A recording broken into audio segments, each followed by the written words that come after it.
Okay, well, hello and welcome back to my channel. My name is Ben, and in today's video, we're just going to take a look at what is going on in the United States as over the weekend some major news has happened. We're just going to quickly cover it and then just see what we can expect, and then just I'm going to share some thoughts about it.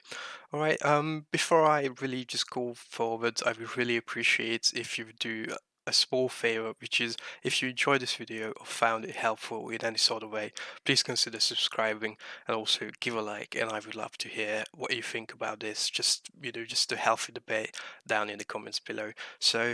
Okay, so let's just begin now. Let me quickly pull up yep, the site. So on CNBC, we see that the House has passed 1.9 trillion United States dollars as COVID relief, which is just absolutely it's mind-boggling.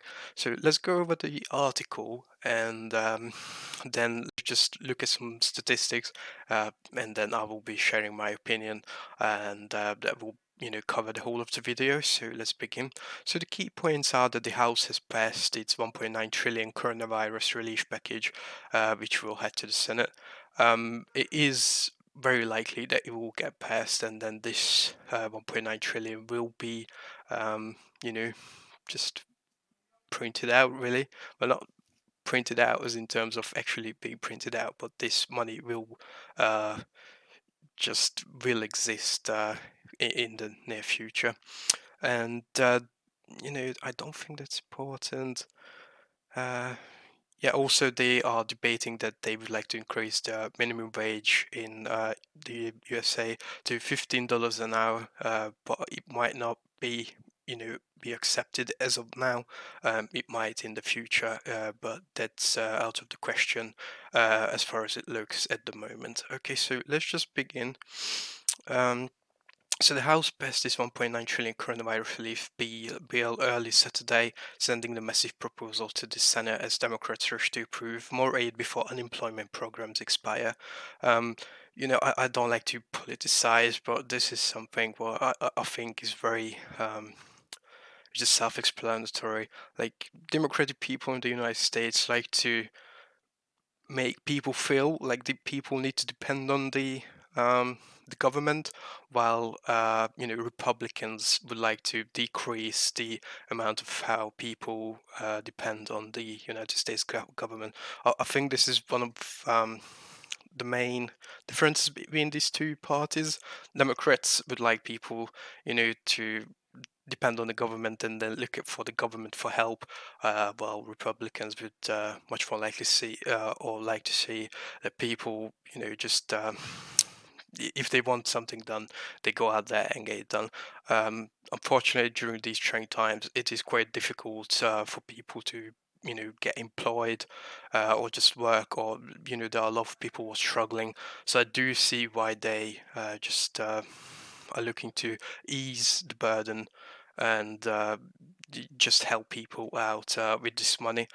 Will it help? I don't know. I don't think so. I think it will just make things worse. But some people might find it useful. I think per person they're looking at $1,400. So we'll just see what happens. Okay, so this is one of the first major legislative initiatives for President Joe Biden. I think he really won the election because mainly said, "Look, if you elect me, I'm going to make sure I raise minimum wage. I'll make sure that the working class is going to get all these benefits, and then everyone will be prosperous. But you have to work with me, and you have to make sure that us, the government, will take care of you. Just put our faith in there." I think that was one of the main reasons he won. Because of coronavirus. Yeah, so it got passed. Let's just see.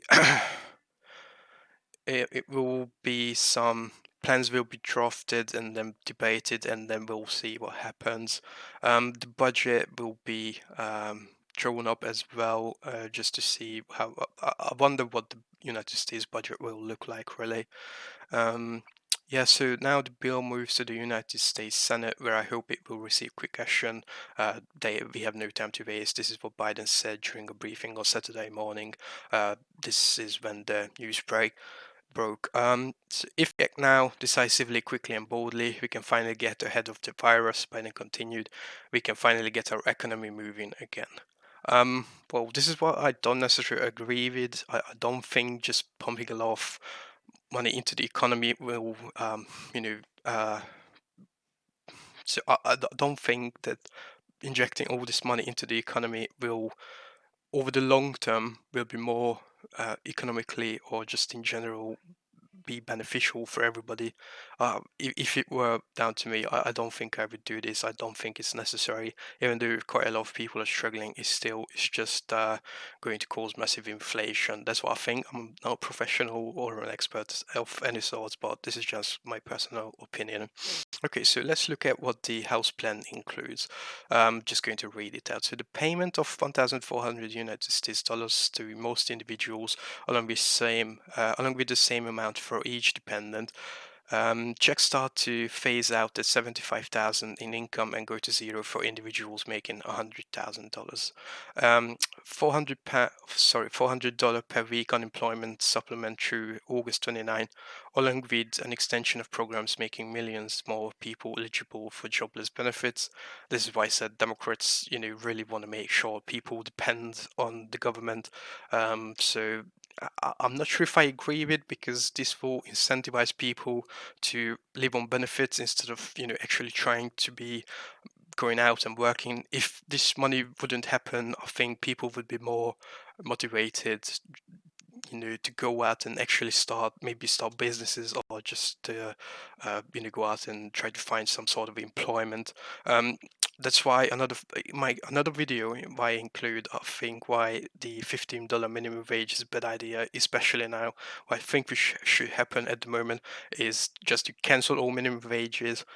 Make sure people are employed. If you don't produce, $15 worth of value, then is the government just says you are not allowed to exchange your labor um, for anything less than $15 an hour if it were to be passed, which I think is quite stupid, because if you don't produce $15 an hour worth of value, then you just can't get employed. Like, no one would pay you $15 an hour if you only produce $5 or $7 worth of value. It just wouldn't make economical sense. For that reason, I think it should be just cancelled, but definitely put on temporarily hold until the whole economy reopens again. Okay, let's continue. Yeah, an expansion of child tax credit to give families up to $3,600 per child over a year. Also, $20 billion for COVID-19 vaccine distribution and $50 billion for testing and tracing efforts. $350 billion in state, local, and tribal government relief. $25 billion for assistance in covering grant payments. $170 billion for K-12 schools and higher education institutions to cover reopening costs and to students. And this is what the most controversial is, that the $15 per hour federal minimum wage, which the Senate parliamentarian will not allow in the reconciliation bill on the other side of the Capitol. Yeah, so especially at this time, $15 now is a really big idea, because people, or like small businesses, which are the actual backbone of the economy, just simply wouldn't be able to. If not a lot of people work, then how can you employ a lot of people if you have to pay $15 an hour? Like, you see where I'm trying to get at? If there is not enough money as is, then increasing the minimum wage hit the lowest, or like the people who make the least amount of money, like they would suffer the most, and they would suffer even further if this $15 an hour minimum wage would come into place, especially at a time like this. Um, okay, so what did I underline here? Um, oh yeah, another one. So apparently there are 90 million people are receiving jobless benefits, which is quite a lot if you think about it, that the United States population is 330 million. Now, after just a quick calculation, we can see uh, it's almost at 6%, so the unemployment is very close to 6%. I mean, it's hard to have an opinion. I don't think it's too high, but I don't think it's too low. Obviously, it would be best if everyone would have a job, and these jobs would consist of, or like these jobs would be like value creating jobs, so not like government jobs, but it's just not very productive and not for profit. I think for profit at the moment is what would help out the most the United States. So 6%, not too high, not too low, but it's still not great, and it's increasing, which is the worst, I think. Yeah, another section what I'm going to read out here is that Republicans questioned the need for a proposal so large, criticizing in particular the scope of the direct payments, state and local government support, and school funding. Earlier Friday, House Minority Leader Kevin McCarthy, R. Calif, I'm not too sure, maybe Republican California, I don't know, contended the legislation isn't a relief bill and fails to deliver for American families. Not too sure. I don't think just this $1,400 for individuals is going to do a massive boost, simply because if everyone receives it, it's like no one receives it. It might seem like that, oh, I just got $1,400, which is fantastic, but then you also have to think about everyone else got it. So, like, the purchasing power, like, didn't increase because this money was just simply printed out. There was no value creation behind it. This no value was produced. It was just created out of thin air. So for this reason, I think the purchasing power is going to go down, even though you're going to have more money. So basically, inflation, and inflation is taxation. So it's just not looking good for so far. Also, the Biden administration and Democratic leaders in Congress said the country faces a bigger risk of doing too little than injecting too much money into the response. Some economists have also questioned the scale of the bill. Couldn't agree more. I'm not confident that this will do as much good as they hope. I think it's just putting oil to the fire, so it's going to burn a bit longer. But also, once the fire just dies out, it will be even worse. Another thing what I read is some Democrats have looked for a workaround to impose a tax penalty on large corporations that do not pay workers at least $15 an hour. Um, like I don't know, like the big corporations are the ones who are really lobbying against the $15 an hour, because then they can just get all this talent, or like talent, like get all these workers, and they are happy to pay 15 and more dollars an hour, because they don't mind losing out a little bit if they can just improve, like grow bigger, because small businesses will just die out left and right, but these big corporations are just going to grow even bigger because they are able to afford this $15 an hour, but small businesses just simply want. So I think imposing tax penalty on large corporations, I don't think that will do what it's necessary, because most like large corporations lose money on the lowest paid workers, simply because it's just this job just needs to get done, and they think of it as, I'd rather pay this amount and lose a little and not make a profit and get the profits from somewhere else because they can afford it. But small businesses, on the other hand, simply are just not able to. So I'm not too sure if this would do what way is intended. And also, who said it? So Pelosi, said that they will not rest until they pass the $15 minimum wage. Um, if they do it now, bad idea, I think. But feel free to contradict me and say, you're not right, and because, and I would love to read it in the comments. Um, but I'm not too sure if they'll $15 an hour will just do what they really want. Now, just some statistics what I want to go over is, there's this website. I don't know how legitimate it is, but it looks like you can believe it, because it is in, like, when I cross-reference these data, it seems like everything was matching. So I think it's a legitimate website, but this is the first time I've been on it. I just Googled it, but basically it says that the United States national debt is almost 28 trillion. If they pass this 1.9 trillion, that will make it up to 30 trillion United States dollars is what would the United States national debt be.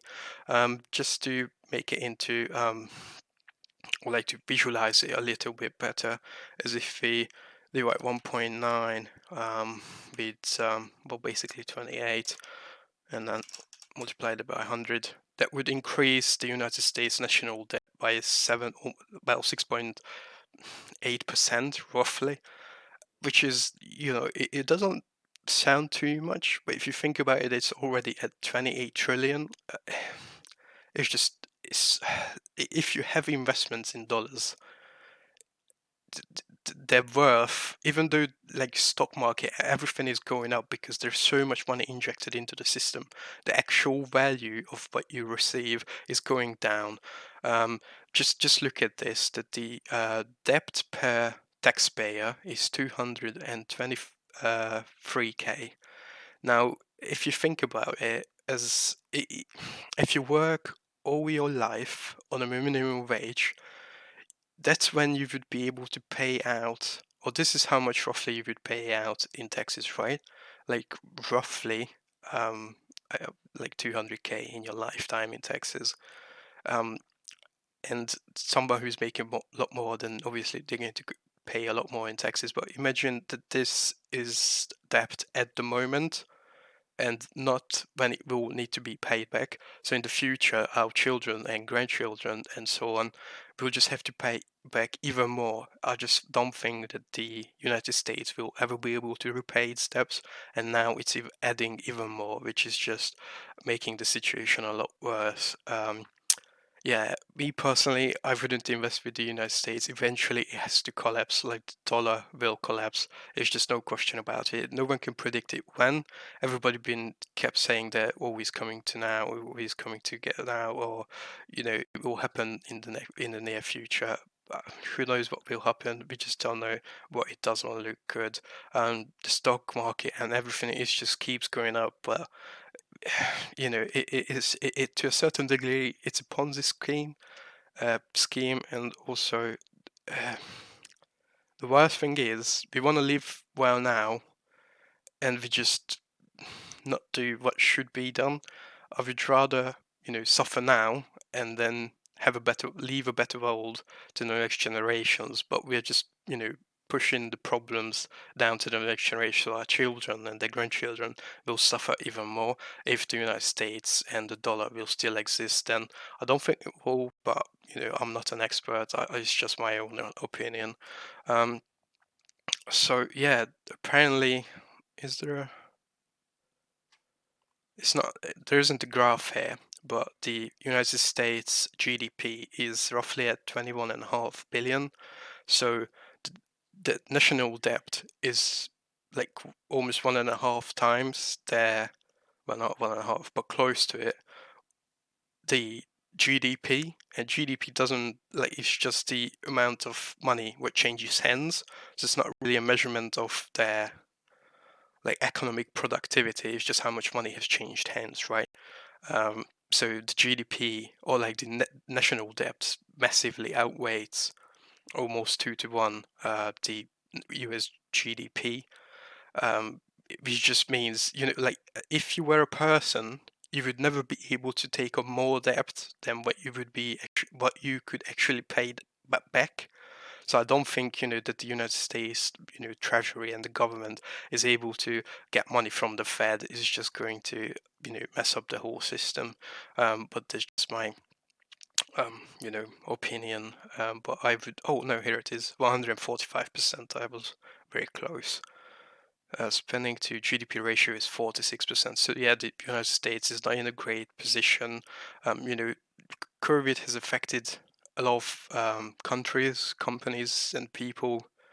But what is going on in the United States, especially, is really going to affect everyone around the globe. And just like in 2008, and once the whole US collapses and the dollar collapses, um, like the whole world is going to go with it just as back in 2008, and it's not going to be pretty. I don't know how to prepare really. Like I'm not really able to, give advice to do this and like buy gold or buy Bitcoin or buy whatever, like what to invest your money in. I just don't know. Like me personally, luckily I'm not in a position to be um, investing a lot of money. If I were to be making £1 million a month, I would be seriously um, like in distress because I wouldn't know what to do. But as I see, the video's been going on for quite some time, for 20 minutes, so I don't want to keep continuing just this ramble on. I said what I wanted to. I would love to see what you think about it, but as it stands, the situation doesn't look too great, in my own opinion. Um, I really wish that the whole COVID situation will be over soon, the economy gets back up again.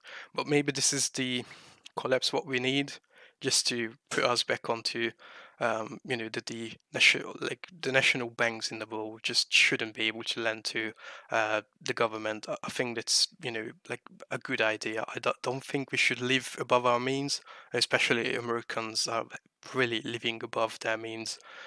Just look at the trade deficit; they barely produce anything, and all their ships go to China and or go there empty and then come back with full of stuff. So the trade deficit is quite bad as well. Basically, the biggest export of the United States is their currency, which is fiat. So they just keep printing more and more. We just don't know what is going to happen, but I really hope that the situation will get better. But anyway, it's just my 2 cents. We'll see what happens. I really hope that what is going on in the United States will normalize and won't affect the whole global economy, but probably it will. I'm just concerned about it is all. I do wish everyone to be safe and then find some employment and just be productive, take care of your family and your neighbors and just your whole community. But yeah, thank you very much for watching. I would love to see what your thoughts are down in the comments. Also, please help me get to 1,000 subscribers. That would be quite fantastic if you could just do me a small favor and subscribe, especially if I helped you. But also definitely give the video a like. That would really help me out quite a lot. So yeah, thank you very much for your time. I see you next time, and take care until then. Bye bye.